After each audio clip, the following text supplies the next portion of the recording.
XOXO. My love is very special. If you want it, you can have it.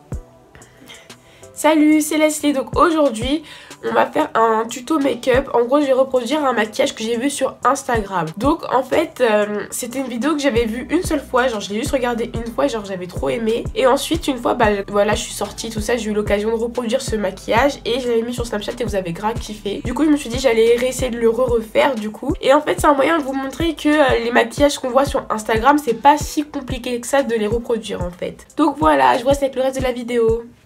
Alors, je commence par appliquer ma base, donc mon gel d'aloe vera et mon spray asséchant Aderma. Puis, je mets mon correcteur LA Girl jaune sur mes paupières. Donc, en fait, c'est pour en faire en sorte que les fards ressortent bien. Et après, je mets ma Sacha Buttercup pour que les fards tiennent vraiment bien, qu'ils ne bougent pas. Donc, ensuite, je retire l'excédent. Et je vais venir mettre ma couleur de transition avec un pinceau pour estomper. Donc je fais des petits ronds avec mon fard des deux côtés et vraiment j'estompe bien la matière. Et ensuite je prends un marron plus foncé et là on va commencer le cut crease. Donc en gros je continue d'estomper et je fais une sorte de forme vraiment sur la paupière immobile. Là on reste vraiment sur la paupière immobile et on essaye au maximum de ne pas aller sur la paupière mobile.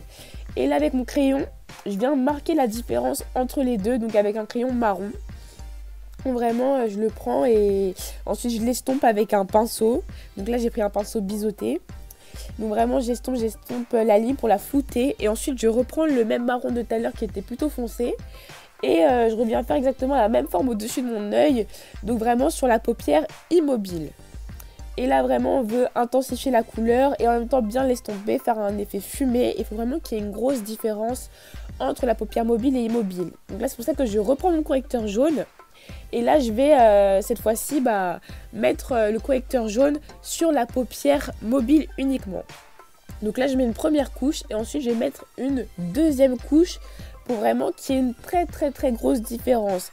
Là l'intérêt il est là ici, c'est qu'il y a vraiment une grosse différence entre les deux. Donc voilà, je fais ça avec mon pinceau. Franchement, on dirait que c'est compliqué, mais ce n'est pas tant que ça.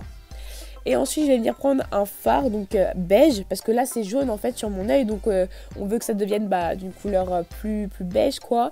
Et ensuite, je prends un doré, donc mouillez un peu votre pinceau pour que les paillettes ressortent plus. Donc là, pour le coup, c'est vraiment un fard pailleté. Je crois que ça se voit pas très bien, mais c'est vraiment pailleté doré, quoi. Donc voilà, je repasse exactement là où j'avais fait mon fard. Ensuite, je fais mes sourcils. Bon là, je le fais vraiment très vite fait. J'ai fait une routine sourcils que je vous mettrai en barre d'infos et en suggestion. Donc là, comme vous voyez, donc j'ai fait mes sourcils. Et là, le fond de teint. Donc mon fond de teint, c'est Born This Way. Bon, il a un petit...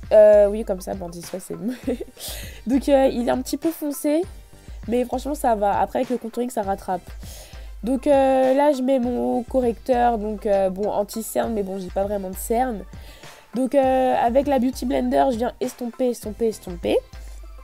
Et ensuite je fais le contour de mes sourcils avec un pinceau.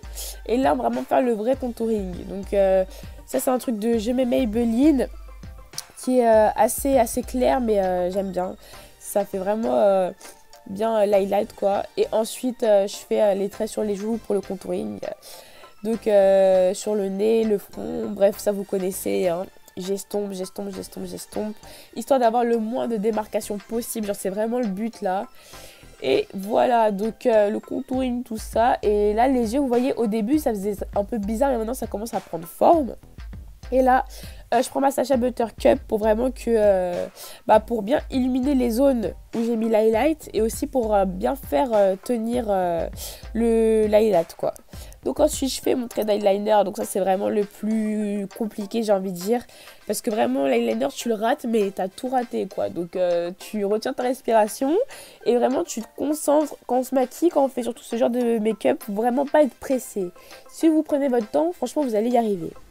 Donc ensuite je prends un gros pinceau pour retirer l'excédent et pour flouter encore les démarcations qui restent sur mon visage entre le contour foncé et les zones plus claires.